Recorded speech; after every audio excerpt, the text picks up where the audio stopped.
Hello, pro players and participation trophies. My name is TBSkyen, and the world's 2019 song is finally, good lord, finally out. And it comes with its very own, well, animated, but also live-action music video. And you know what happens when Riot Games puts out some bit of animation, which they usually produce in collaboration with several of their excellent international partners? Well, I have to sit here and spend however long it's going to take me. 2.5 hours, 45 minutes, 6 days, I don't know. We'll find out. Going through the damn thing, talking about the visual aesthetics at play, and some of the animation techniques, and how this thing is achieving the visual storytelling that it's achieving. And this one in particular is a really interesting one, because it mixes and matches live-action 2D animation and 3D animation with quite a bit of flexible freedom, which makes this honestly a very impressive piece of animation to look at. And that's something I've always kind of enjoyed about a lot of Riot Games' animation output. They're really keen and very good at mixing and matching different media. This is something that goes back all the way to like the Jinx music video back in the day, which did a great job of mixing 2D and 3D animation into a lot of its aesthetics. So we're obviously going to be focusing on the animated segments in this particular video, but we will also take a little bit of a look at the live-action segments, and you're going to have to deal with this stuff being on the screen, unfortunately, because I don't have a media player that lets me freely frame forward and frame backwards in the way that I need to in order to do these animation breakdowns. But one of the first things I want to take a look at, so one of the primary aesthetics that you see repeated pretty much all throughout the video, both in 2D and 3D animation segments, is this kind of scribbly, scratchy glitch aesthetic that comes through. You can see it happening here to Caps's evil negative avatar, with little hand-drawn bits and glitches kind of popping up on top of him, over the background. And so, like, the visual story, let's talk about the story that this thing is trying to communicate first. Let's actually start there. That's probably a pretty good place to start. Basically, as you can see with the lyrics that I've turned on down in the bottom of the screen very deliberately, the primary message of the song is that the greatest enemy that you have to overcome is yourself. Like, these characters, and they are characters, they're also real-life pro players, but they are characters, are fighting their own shadows, their own self-doubts, and that's what they have to overcome in order to, you know, get to the world stage, which is something that's, well, it's quite poignant, especially for Caps and Faker, who I know have struggled with stage pressure and stuff like that. So that's an interesting thing to draw into it, because these, unlike a lot of the previous Worlds music videos, which generally framed the character as a struggle between, like, the character and their environment, and the character in some outside challenge to their power. I'm thinking of something like Legends Never Die or Rise, which very much presented the conflict at the heart of everything as a conflict between the pro player or the champion and their environment or their enemies and stuff like that. Here, the only enemy is internal, like the enemy is yourself, which is a very different aesthetic to bring to the table, and something that I do appreciate, that we're not just getting another, oh, cool champions doing badass stuff kind of thing, but there actually is some kind of emotional storytelling going on here.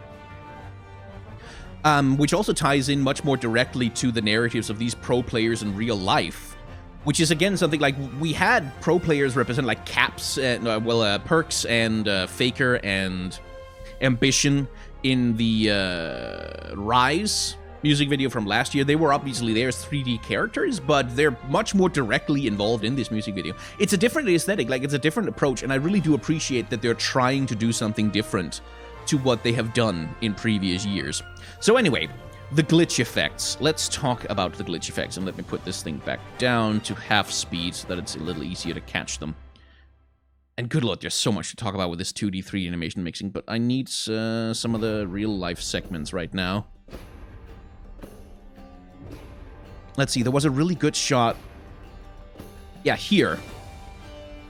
So this glitchy stuff that's sort of scribbled over the top of the animation, peppered throughout the whole thing, it has this lovely kind of jerky, janky vibe, right? Like, it looks a little bit off. It looks like it's being it looks like it has been scribbled on top of moving film. And part of the reason for that is something that we can see demonstrated here. Once these X's come up, you can see here, you can see that the X's don't move at the same rate as the rest of the scene moves. And that's why they have this kind of glitchy, kind of weirdly projected kind of feel to them, is because they are literally kept apart. Like, they don't... This X appears here, but it moves independently of the background. It moves independently of the character models. And that... So it gives it that kind of chaotic, scribbly feel, like, and really makes it work. Because it literally is like someone from outside has been scribbling all over what's going on inside the frame. And I'm actually going to have to put this up to 1440p, aren't I? Just so that it's not so compressed. Goddamn YouTube compression ruins everything. And that's something I quite like. I also like that these lightning effects and a lot of the spell effects and a lot of what's going on in these champion animated segments is a very heavy mix of 2D and 3D animation. You can kind of see it here. Again, that the character model and the camera here moves, but the lighting and lightning effects don't move. And again, that's what contributes to the particular kind of static, like that kind of wiggly feel that you want to have with sort of Eldritch lightning effects like this. Oh, goddammit. And this also, you can also see it happening here with, like, when the scribbles are in the real-life segments, the camera moves, but they just stay on screen. And so they become kind of a representation of the static, of the noise, of the self-doubt that is inside these players' head. Like, it's an announcement of that menacing feeling that you get from these evil shadow avatars. And then there's this thing that I really like. These are flash frames, by which I mean they're frames that just appear like once, and what they're supposed to do is communicate kind of an idea of a flash happening, like poof, like a blink. And that's something that's used really well for a transition early on. It's the Faker transitioning into Karma, which is here. Let's see if we can find it. Here it is, yeah. So Faker is having his press conference. You can see the darkness kind of sneaking up on him, and you get the idea. This is something that happens in Caps' scene as well. That a lot of the pressure that Faker feels, and indeed a lot of the pressure that Caps feels, is because, well, there are eyes on him, right? He's being observed at all times. People are looking at him. People are looking up to him, and people are having expectations of him, and that's a big part of where the darkness is coming from, is that particular pressure. Which is why when we shift to the Dark Avatar, there are no eyes on him, but there's give up, give up, give up, give up, give up, give up, give up, scribbled all over the walls and the ceilings. There's no eyes on him because he's a representative of that observation, of that feeling of always being looked at and always being judged. And goddamn, I love these character models. See, I'm not really sure. I don't know if this is achieved via hand-drawn frame-by-frame animation, but it doesn't look like it. It looks like it's some kind of a filter. Like, it looks like they've created some kind of a visual filter over the 3D models to give them this hand-painted look, which is something that Riot, of course, have been experimenting with already. We saw that with the Annie short that they released a couple of years ago now, I think, where they very heavily mixed 2D and 3D animation, and I wonder if they used some of the similar technology for the purposes of this, because this stuff, like the darkness that's swirling around the Aurelia here, is definitely hand-drawn, or at least rendered in the 3D space as flat 2D objects on top of the character. And the same thing goes for the fire and the lightning and a lot of these particle effects. But then there's this stuff, like the stuff like how around the edges of the character model you can kind of see these brush strokes, this almost like they were painted onto the screen. That, to me, feels like it's done via some kind of post-processing effect. I do love the distortions. Like that they really kind of fuck with the dark characters to make them appear even more menacing. Caps' dark side, and we'll get back to that Karma shot we were actually originally talking about. Caps' dark side does this as well. Let's see if we can catch it. There. That little... That's a really... And that's an effect that's borrowed directly from horror movies. Like, horror movies love doing these kind of really sudden, unnatural, janky, jerky movements to make a character or an enemy or a monster seem, like, unnatural or like they don't belong in the environment. Anyway, moving on. Back to Faker's press conference. There's so much in this goddamn music video. flash frames. And each of these, like this, I would love to have just this frame as a wallpaper. In fact, I'm going to do that. I'm going to capture that and set it up as a wallpaper. These flash frames are lovely. These are 2D animation effects, something that you see used a hell of a lot in anime especially, but also in Western animation, where they paint over the frame that we are in when we are in the real world. Then we get this noise, this explosion of just darkness and light, which is meant to communicate this snap from one reality to another. And then we get Karma up on the cliffside, looking out over, presumably, Ionia. And then you get this lovely inversion where they haven't just taken this frame and inverted the colors and made all the blacks white. They actually repainted it in an even more scratchy style to really kind of sell the flash of it, like the disorienting flash of being transported from one world to another. And it works really well. You can see it happening right here. Right? It transports us from one place to another, and I do like the visual affinity that they use as well. Like, Faker is here in the shot, right? And he's framed between these rows of journalists who are asking him questions. They sort of create this frame around him. Then we transition into Karma, and she's in this slightly more open environment, but you can see how the framing, like the triangular, you can see how the lines of the frame all point towards Faker, basically. And that's preserved here, where you have this, like the crest of the mountaintop points us towards Karma, and they've got this lightning bolt snaking path that inserts itself into Faker's reality first, before becoming a more real thing, specifically the creeping darkness in Karma's world. So Karma occupies exactly the same space on the screen, which gives us affinity of continuum of movement, I think it's called in film studies terms. But basically, our eyes are already being led to Faker in this shot. We're already kind of looking at him, so when we get this sudden and jarring flash, our eyes are already exactly where they need to be in order to understand, oh, hey, it's Karma!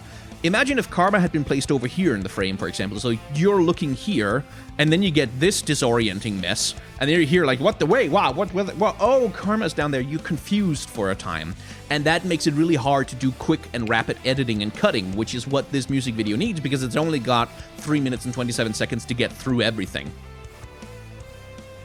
And so here we see again the mixing and matching of 2D and 3D elements. Look at the billowing cloak cape thing that flies out behind Karma. Now, Karma herself is, I'm reasonably certain, is the 3D model. Like, she's the 3D model, and I think so because we've got that very smooth rotational motion of her energy thing going on up there, and that's just because it looks like it's a 3D model. But her swirling cloak, the cape that flies in the wind here, oh no, that's 2D animated, at least as far as I can tell. It's certainly animated to give the appearance of being 2D animated. I think you could probably achieve this in 3D animation, but I don't know why you'd go to the trouble. And you can see how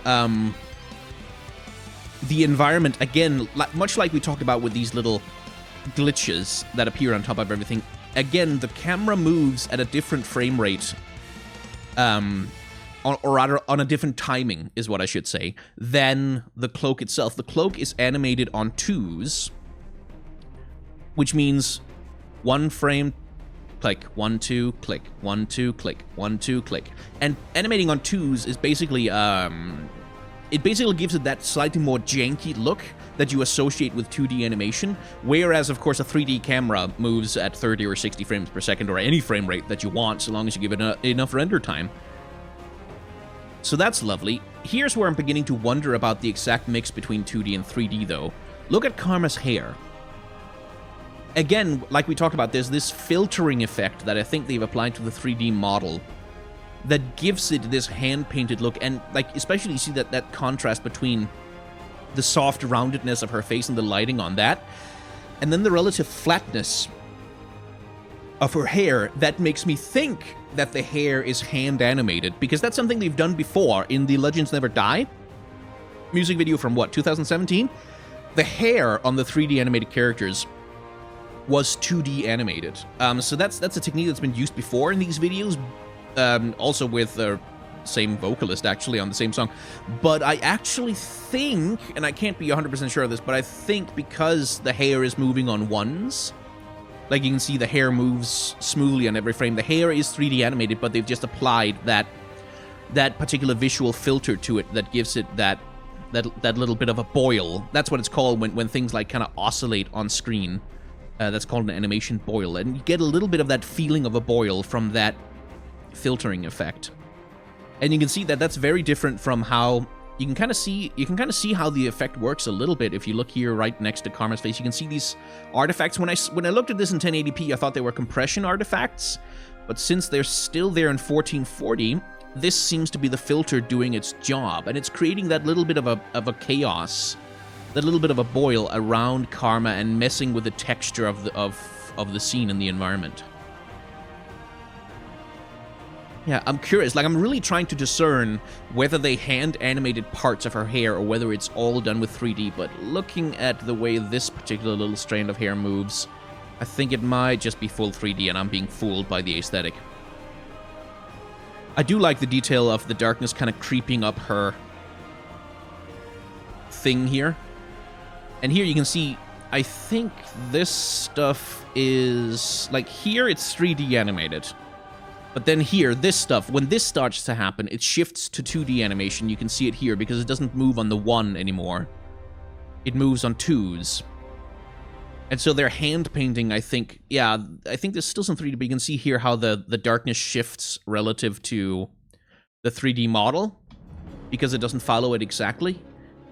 And then you get another flash frame, boom, boom, and that's the album cover of one of the Blink 182 album, I think. Hope they don't get sued for copyright infringement. We had another flash frame leading into a change of camera perspective, and again here you can really see the idea that this cloak is hand animated, whereas the rest of the environment is 3D animated. But the consistency of this cloak...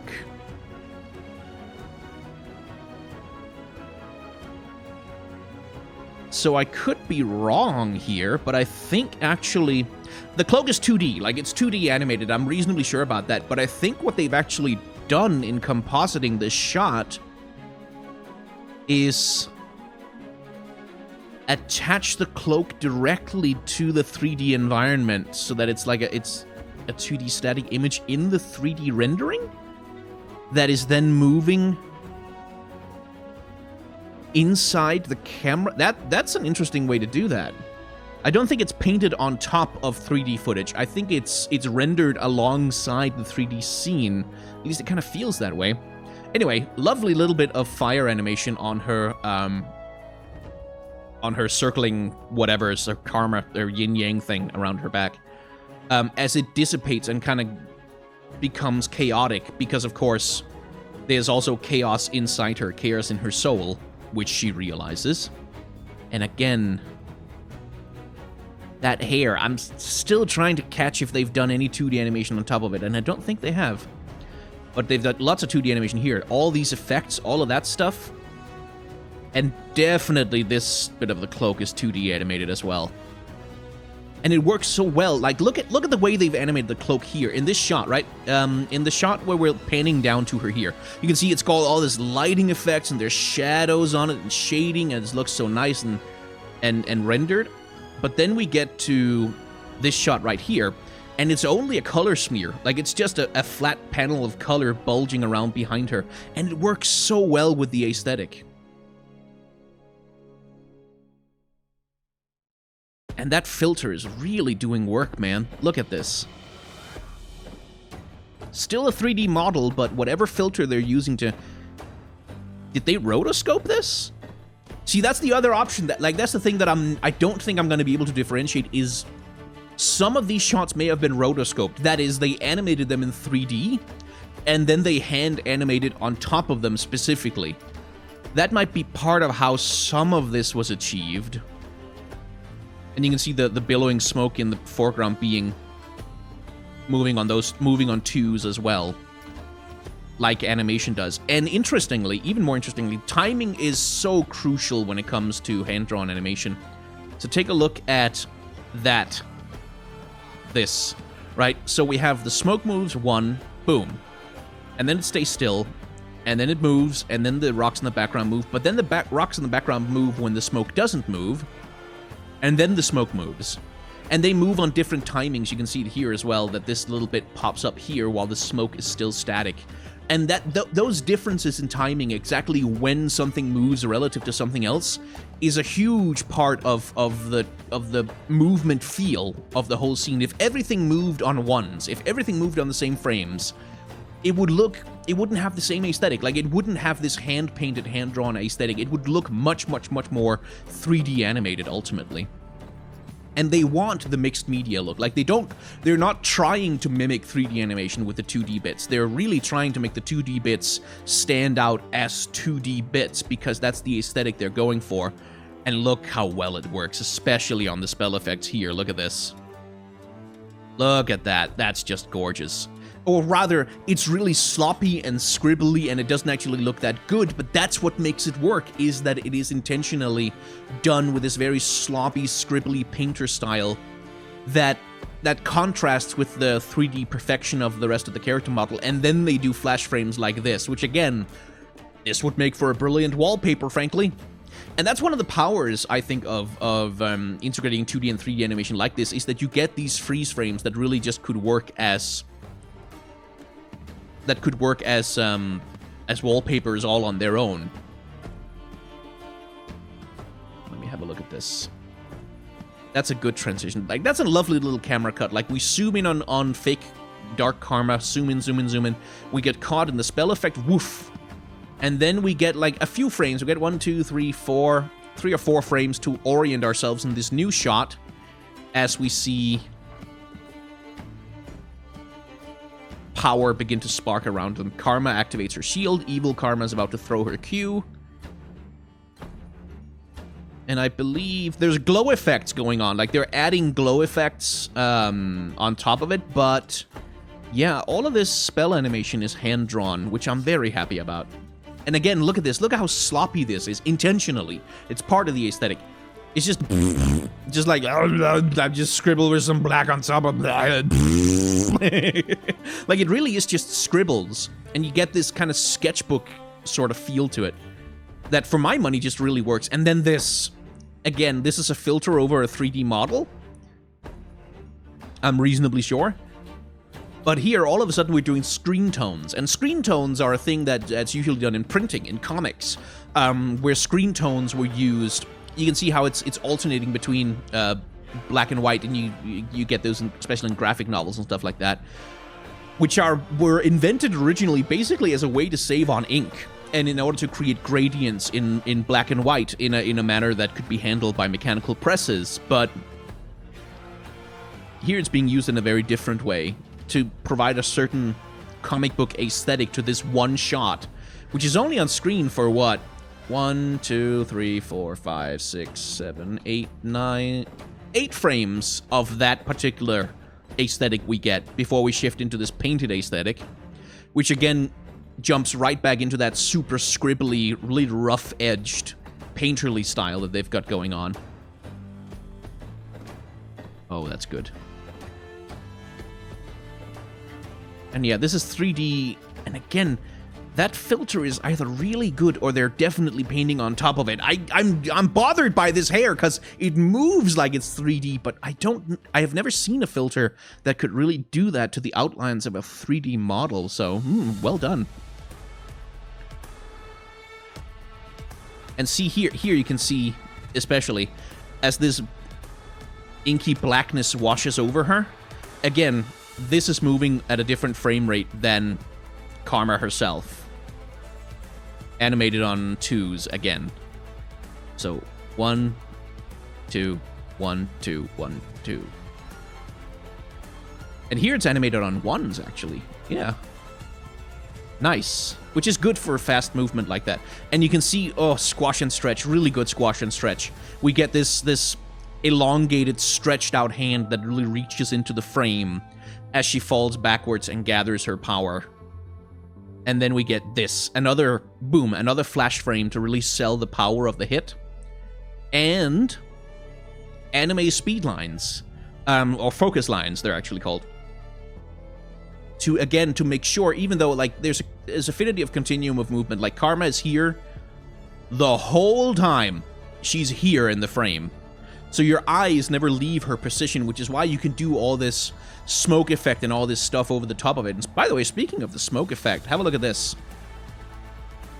See that?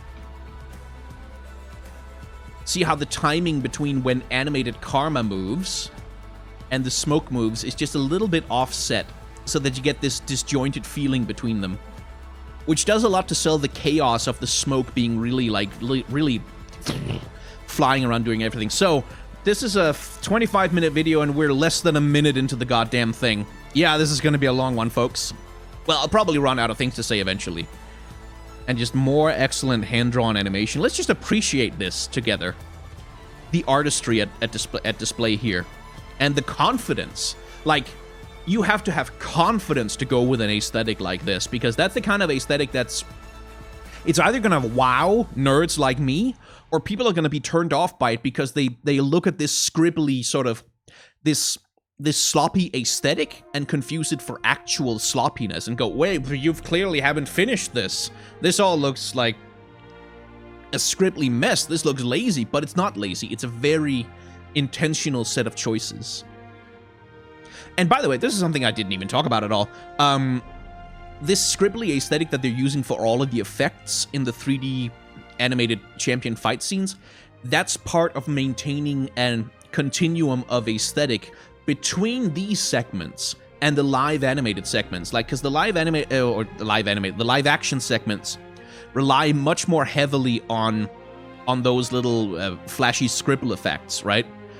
You have this live action segment that can't have the same aesthetic entirely as the 3D animated segments, because you can apply those same filters, you can't animate it the same way.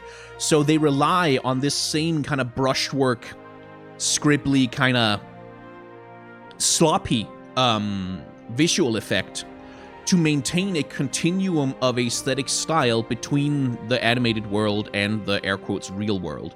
And by the way, lovely little subtle effect. Faker's name appears, and then it's crossed out. And then the name blows up and becomes big and flies at Faker, almost like an attack. Almost like an accusation. You are a faker. Which is just, like, visual storytelling-wise, that's just kind of clever. And in full speed, of course, it's practically blink and you'll miss it. Right? Like, that's kind of hard to catch when you're watching it at full speed. But it's a nice little bit of the visual storytelling that we get to see because we are really slow at going through music videos. And here again, that visual distortion to sell the kind of horror element of what's going on. Speaking of which, I can't read any of the Korean, unfortunately, that's in the background, but I would imagine it says stuff like give up or you suck or you're bad at everything or something along those lines. And here again, these flash frames really kind of selling the chaos of what this thing is. Like that this thing is chaos itself. It's not a coherent thing, it's a chaotic thing. Which is what anxiety is like a lot of the time, really. And then this segment here. So what I have to assume is that, that this is not a real subway car, first of all. Or, well, they've used some kind of fish islands, almost, on the shot. I'm not really a film student, so I can't tell you much about the art of filmmaking, but they're creating a sense of unreality in this shot aesthetically by having our protagonist of the shot here being focused, but being the only thing in focus. Everything else is kind of out of focus, and you can see how we're inside the car, right? We're inside the car, and yet the lights at the top are turning on and off in such a way as to suggest that the lights inside the car are flying past him, as though inside the car he's also moving fast through the space, even though he's standing still. Which again, that sense of chaos and disorder.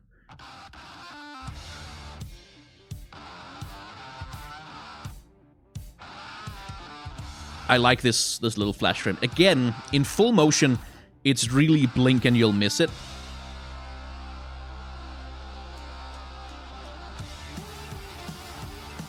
Like, you just barely get to see it.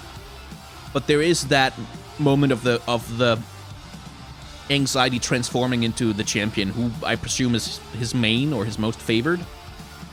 And here, see, this is why I was so obsessed with the Karma bits and the hair, because in here, the hair is hand animated, and I spotted that immediately the first time I saw it, that the hair was hand animated because it's moving on 1, 2, 1, 2, 1, 2. It's moving on 2s mostly. Even though while the 3D model is moving on 1s.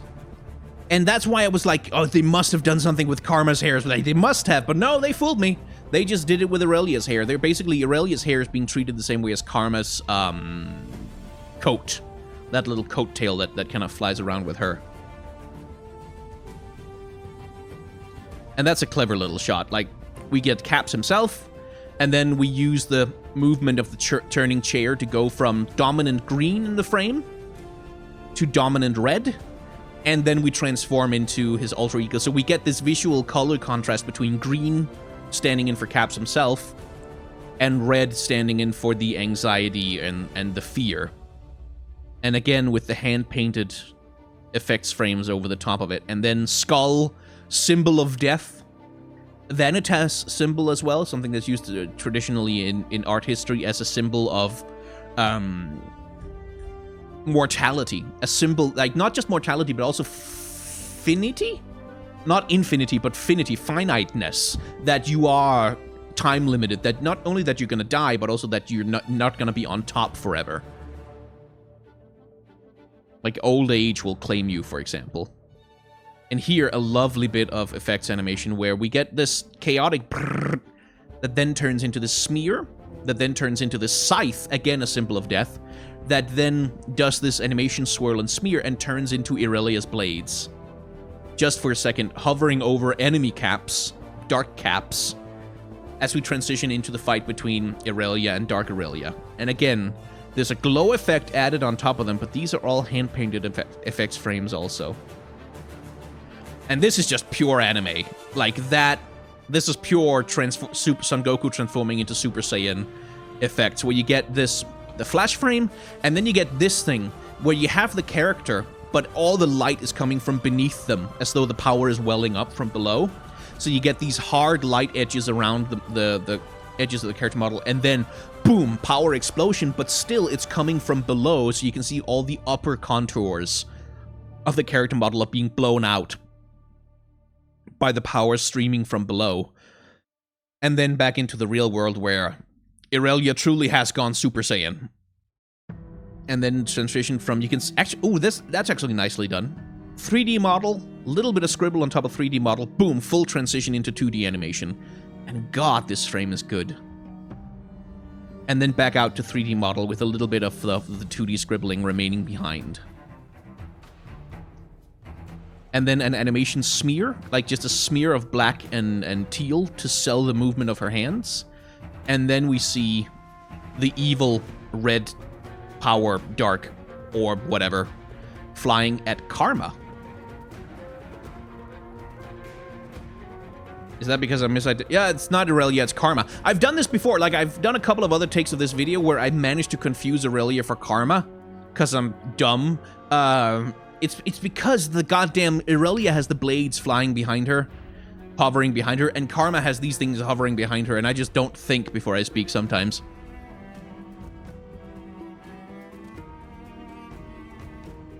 But again, the contrast of red against a bluish, greenish kind of thing, and Dark Karma as a literal shadow hovering behind Faker as he does the press interview. A literal shadow hovering behind him, integrated really well, because it looks like the wall is translucent, and Karma is this giant figure rising out of the ground behind this thin screen. I don't know if they did that with a projection technique, because I don't actually think... See, that's something I'm not actually sure about, especially like in the cap shot. I don't think they projected all these eyes onto the walls in real life. But on the other hand, the eyes, unlike the rest of the scribbles on the screen, the eyes move perfectly with Caps himself, so it's not impossible that they actually set up like laser light projectors to project these goddamn eyes all over the wall in the actual shooting space, which would be so cool.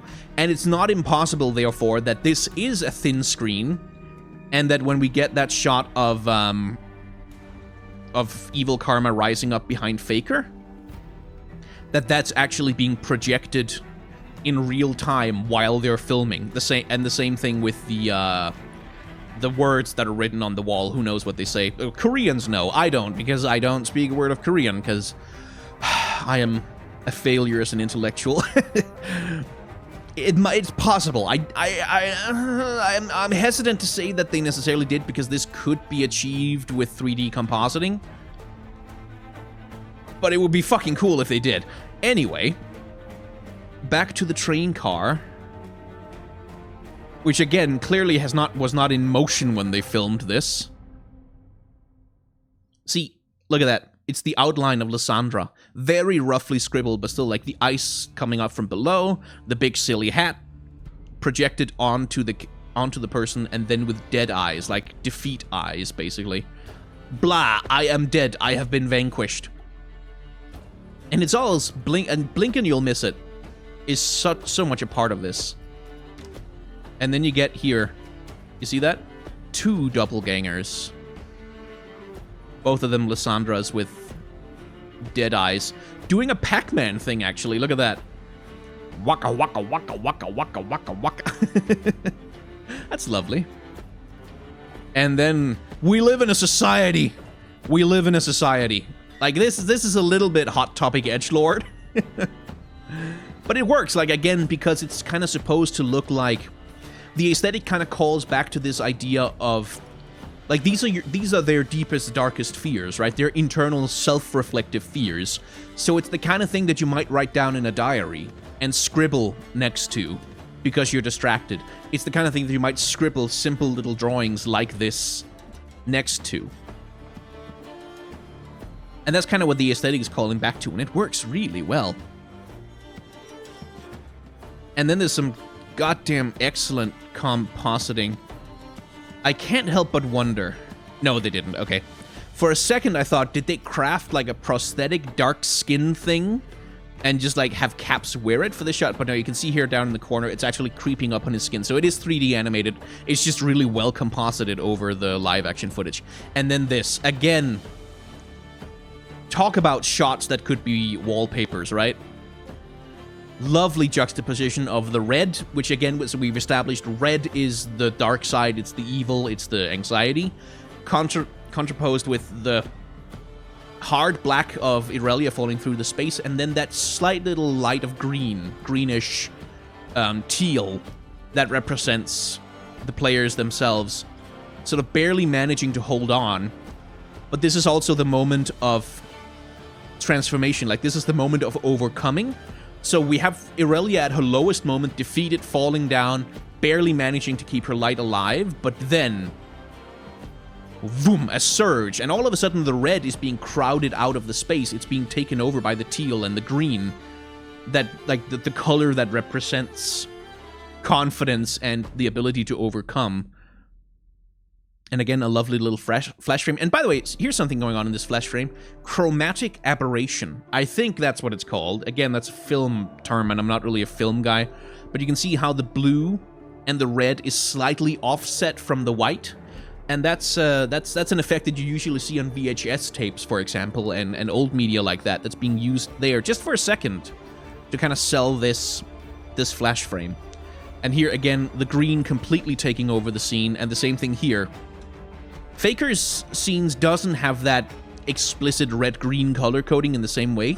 It's got more of an orange-blue thing going on, but it still uses the green and the teal as visual signifiers of him, his power, his confidence, his overcoming.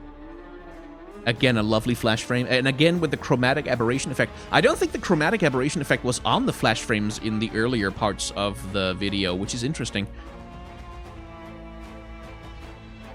And just some lovely effects animation. And here again, remember how we talked about last time we saw, this is Karma, right? Yeah. Last time we saw Karma, that Super Saiyan power explosion thing. It's being done again right here. And here you can really see the red, the dark negative energy where she's just kind of bursting through it. and completely overpowering it. As we head towards a... I hope Blizzard doesn't sue them for copyright infringement on that one. Ryuju no Ken! That's the wrong... It's the Genji ult, is what I'm trying to say. And boom, another couple of flash frames, and then this epic. Again, shots that could be wallpapers. Which is fully 2D animated as far as I can tell. Yeah. Completely 100% 2D animated, except for this bit, which I think it's still Karma's 3D model. But the rest is fully 2D animated. And here we get a little bit of chromatic aberration again. You can see how the blue is displaced from the main green. This shot I didn't like, particularly. Because it has an animation mistake in it. And also just because it didn't really work for me in the context of the thing. Irelia's here. Oh, now she's up. Down, up. I'm moving forwards. So there's a little bit of an animation mistake where Irelia mistakenly starts low. Then, oops, she's up, and then she comes back down. Which is a small animation mistake. I'm surprised they didn't catch that. But it happens. It happens. But the reason I didn't really like this shot, I think, is because it kind of didn't have that affinity of continuum of movement. Because in this shot... we have Karma down here, Dark Karma up here, and the visual effect of the spell kind of cutting through the whole thing. But then we transition into the Irelia shot, and the line in this shot was all the motion was this way. It was lower right to upper left, right? And the visual focus was here and here, and then we head over into the Irelia shot here, and whoa, all the lines of the shot have completely changed, and Irelia isn't occupying the position of either of the Karmas.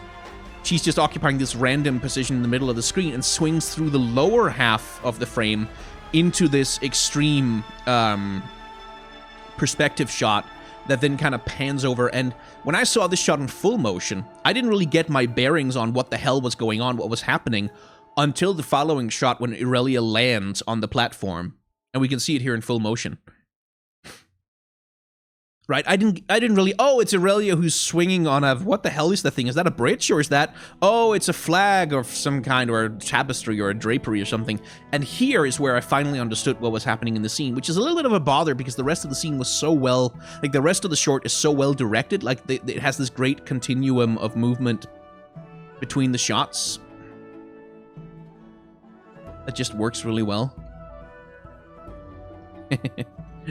Lovely effects, though.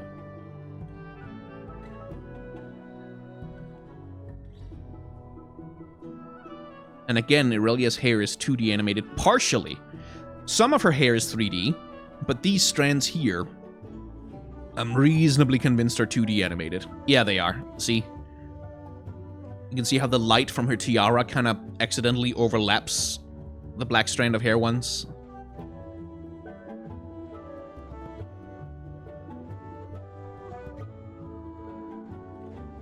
God, I like this filter. Like, because the way they use colors in this goddamn thing, I've talked about colors incessantly, it almost feels like, but still, look at the way the color plays on Irelia's armor here. Like here, like this bright shade of orangey red highlight, how that kind of vanishes as she moves and then reappears and moves all over like the backside of her armor. That looks so good. It's just a small thing. It's just the kind of stuff I love.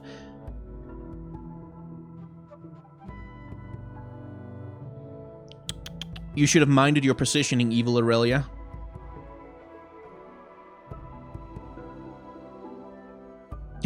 Easy, easy peasy, easy peasy, easy peasy, easy, easy. Free. Give up, easy, free, give up, give up. Cut through it. He literally cuts through his uncertainty. And when you cut through the uncertainty and anxiety, what's left is him. Again, the visual storytelling is simple, but it works so well. And here we get the Galaxy Brain avatar. This is literally the goddamn Galaxy Brain meme. It's literally a Galaxy Brain meme. And again, red ice shard. Empire, huh. It's a reference to something I don't quite understand.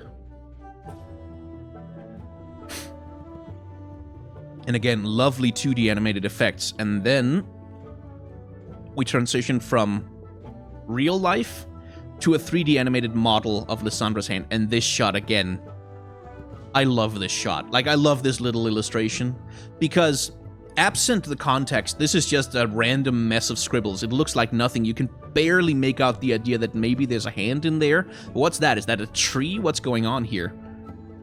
But it's so pretty. Like, I really love that soft gray and the little hints of teal coming in on it and like the sharpness of the...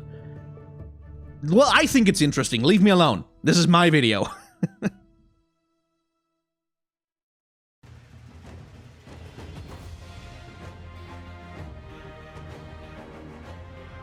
It's so pretty. Again, the way this short uses colors, it's so free, and so, again, the word sloppy that I've been using over and over, it's so intentionally sloppy, but it's also really careful.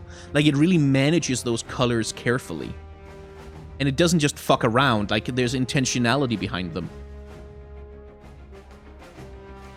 And I guess this Lissandra had flash?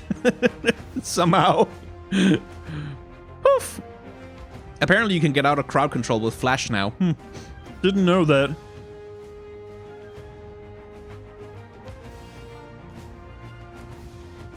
Wait, those focus lines, let me just have a look. Yeah, okay. That doesn't matter. Doesn't matter. One thing I'll criticize here is that what we're supposed to get from this shot is that Lissandra flashes. Poof. And this is evil Lissandra looking for her target, right? But when I watched it, because evil Lissandra and good Lissandra are not really... Like, good Lissandra, who's still evil in the lore, of course, but good Lissandra, her colors aren't really that different from evil Lissandra. So for a moment when I saw this video for the first time, I saw this shot and thought, hey, that's still the player, right? And so I saw this shot and I was like, oh, evil Lissandra is sending out the Claw of Ice or the Claw of Doom towards good Lissandra, and she's trying to defend herself. Even though they're trying with the color coordination, like the red of the evil Ice Shard and stuff like that to sell the idea, I just couldn't really, I couldn't really locate which character was which in the moment. Which again is a small problem kind of with the direction. And it's like a tiny nitpick, mind you, because you realize what's going on pretty quickly once you get into the ending of it. And again, these 2D effects are just so nicely done. You can see the layers, right? You can see this is the base layer with all the gray and the black. And then they have a second layer that's oscillating on top of that. And that gives you that fully chaotic feel of like smoke drifting over an environment. And I do love the holes, like the smoke kind of drifting off of Aurelia here. That's so well executed. That's really nicely done. Okay, I think this video is gonna already 48 minutes long, so we might want to speed it up a little bit. But I think I've said most of what I wanted to say at this point. I think I have. Except, again, wallpaper. Right there, it's a wallpaper. Ooh, I think I can get a look at something I've been interested in for a while. Yeah, nice, okay.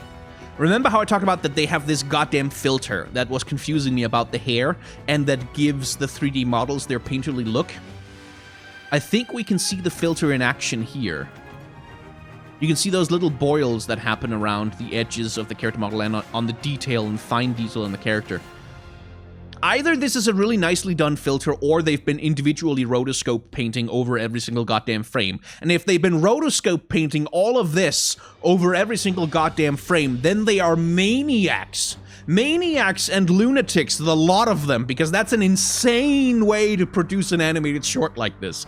I don't think that's what they've done. I think it's a filter of some kind, like some kind of post-processing effect, but it looks good enough that you could tell me that it was all hand-painted over a, like, rotoscoped over a 3D model, and I would believe you, and I would be deeply impressed. And yeah, here comes the visually less interesting part of the music video, at least to me. Like, oh, people walking, I don't care about people. Real people are boring. I only care about 2D people. But I do like that was something that amused me greatly. I love these flash frames, they're so good. Oh, again, wallpaper, at least for me. I don't know about anyone else, but this is a wallpaper for me. I do like that once, like, the transcendent players, they literally become Galaxy Brain memes. Like, I think that's really fucking funny. Because it's supposed to make them look super powerful, right? But I see this, all this effect, and I just can't think anything but Galaxy Brain. But yeah. This is a nice music video. Like, the video is absolutely, like, the mixing and matching of different animation styles, of different animation mediums, and mixing that in with this is such a pretty shot. Mixing that. Here come the Galaxy Brains. They've literally got Galaxy Brains. Look up in their heads. They have Galaxy Brains. Ugh. I'm gonna post memes on Twitter about that. It's really impressive the ways in which they've mixed and matched.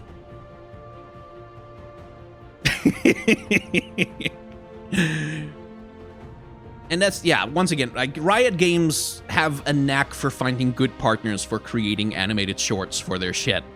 And once again, they've managed to find a really good partner for this one. Again, this was not produced in-house. They almost never are. And so I hope they release the name of the animation studio eventually, because I'd really like to check out more stuff that they've done. And yeah, that was about all I had to say. I've said enough. It's almost goddamn an hour long, this frickin' video. So if you've enjoyed this nonsense, me gushing for an hour and mistaking Aurelia for Karma and other stuff, then a like, comment, and subscribe would be helpful for my purposes as a YouTube creator, because, like, numbers going up is the only reason why a YouTube channel is allowed to stay alive these days. If you would like to support the channel more directly than that, then I have a Patreon. I have tip jars down in the description, and if you want to give something to that, I'd be grateful for that also. And I have a merchandise store. Of course I do, because, you know, you have to have multiple revenue streams and business. But I have some nice merchandise over there. There's a mug that says "Get Good" on it with, like, a Dark Souls doctor pointing at a thing. And I've got some stickers and shirts and things. So if you're interested in that, you can head on over there. If you don't want to do any of that, believe me, I understand, and that's completely fine. The only thing I'll tell you is that for online content creators, $1 donations, or like that $1 a month support on Patreon, and those little merchandise sales, those little things can mean the same as literal thousands of views on a video, or tens of thousands of views on an ad-supported webpage. So even if you don't want to support me, which I completely understand, because I do nonsense like this all the time, then if there is an online content creator whose work you enjoy, please consider supporting them directly with whatever you can, because it matters so much more than you think, even those very small amounts. Is there anything else I need to plug or save, or part of my goddamn YouTube job? No, I don't think so, except to say that if you haven't enjoyed this video, well then, there's a like button down below, and a dislike button also, and you can click whichever one best expresses your emotions. Although I will say that the dislike button is perhaps best embodied by the darker side of humanity. The things we do not like, the things we do not care for. Truly, it is the dark side of our psyche that compels us to click the dislike button. So I think you should follow the example of the pro players in this lovely animated short and overcome your darkness. Rise to the challenge and become a true world champion of clicking the like button on my video so that my numbers go up and my channel gets to stay alive. Or not. Thank you very much for watching.